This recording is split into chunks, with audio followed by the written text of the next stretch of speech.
बात बता दूं। आज से दो महीना पहले और खासतौर पे जनवरी के महीने के आखिर तक एक ऐसा माहौल इस देश में बना दिया गया था कि सबको लग रहा था, हम में से कुछ साथियों को भी लगता होगा कि भाई अब तो खेल खत्म हो गया, अब तो क्या बचा है। हम लोगों को भी मायूसी होती थी बीच बीच, लेकिन पिछले 10 दिन से मैं घूम रहा हूं साहब। मैं राजस्थान गया, हरियाणा गया, उत्तर प्रदेश गया। 5 दिन उत्तर प्रदेश में घूमा। और ऐसे नहीं जैसे यहां पे आया हूं, नहीं, निजामाबाद ये तो यहां पे आया तो अपने दोस्तों में बात कर रहा हूं, बिल्कुल चुपचाप से बिना किसी को बताए आम लोगों के बीच में घूम रहा हूं। 8 दिन घूमा हूं। एक बात आपको पहली बात गारंटी से बताता हूं, राजस्थान में जहां बीजेपी को 2014 में 25 में से 25 सीट आई थी, 2019 में 24 जमा 1 25 फिर आई थी, वहां इस बार सवाल ही नहीं होता है कि बीजेपी वहां पे स्वीप कर जाए। कम से कम 8-10 सीट पे बीजेपी हार रही। और ये मैं कहने के लिए नहीं कहता, एक जमाने में मैं धंधा किया करता था, ये मेरा काम हुआ करता था, देखना इन चीजों को। और आज भी अगर उटपटांग चीज बोलूंगा तो ये वीडियो रिकॉर्ड कर रहे हैं, 1 महीने बाद दिखा देंगे कि भैया आदमी ये बोल रहा था। इसलिए जिम्मेवारी के एहसास से बोल रहा हूं। आप लिख लीजिए, राजस्थान में बीजेपी स्वीप नहीं कर रही है।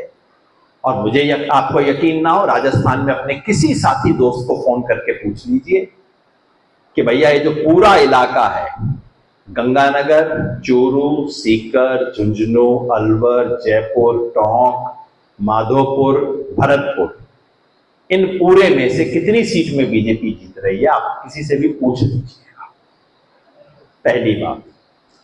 दूसरा, मेरा अपना स्टेट हरियाणा, हरियाणा के किसान ने, हरियाणा का किसान इनके कैंडिडेट को गांव में नहीं घुसने दे रहा है। गांव में घुसने से लोग रोक रहे हैं, बाहर जाओ, गांव में नहीं आना। तुम किसान आंदोलन में जब हमारा संकट था तब तुम हमारा मजाक उड़ा रहे थे, तब तुम मुझे आतंकवादी बता रहे थे, मुझे खालिस्तानी बता रहे थे। तो जाओ, अब जाओ, तुम उसी पे जाओ जो तुम कर रहे थे। ये भिवानी से खबर है, ये सिरसा से खबर है, ये हिसार से खबर है। कितना सीट बनेगा मैं नहीं जानता, लेकिन कम से कम आधी सीट के ऊपर बीजेपी की हालत बेहद पतली है इस वक्त। अभी इलेक्शन शुरू ही हुआ है हरियाणा का, लेकिन सबसे बड़ी बात उत्तर प्रदेश।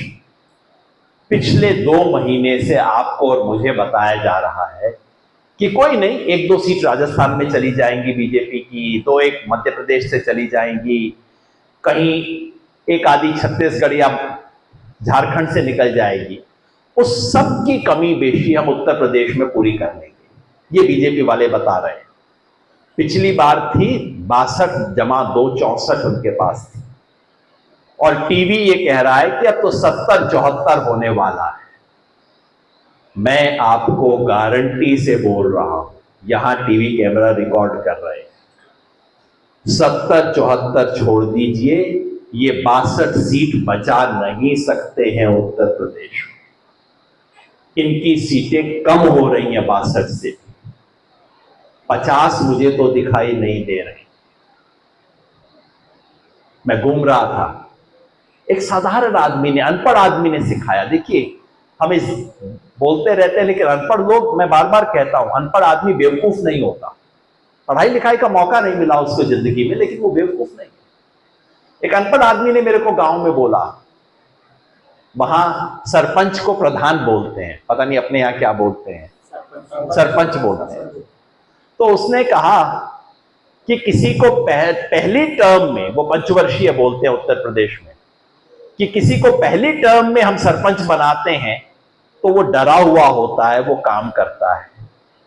दूसरी बार उसी आदमी को सरपंच बना दें तो वो चालाक हो जाता है, वो पैसा बनाना शुरू कर देता है, हमें गोली देना शुरू कर देता है। और अगर कहीं उसी को तीसरी बार बना दे तब तो हमारे सर पे बैठ के गुंडागर्दी करता है। ये बात लोगों को समझ आनी शुरू हो गई है।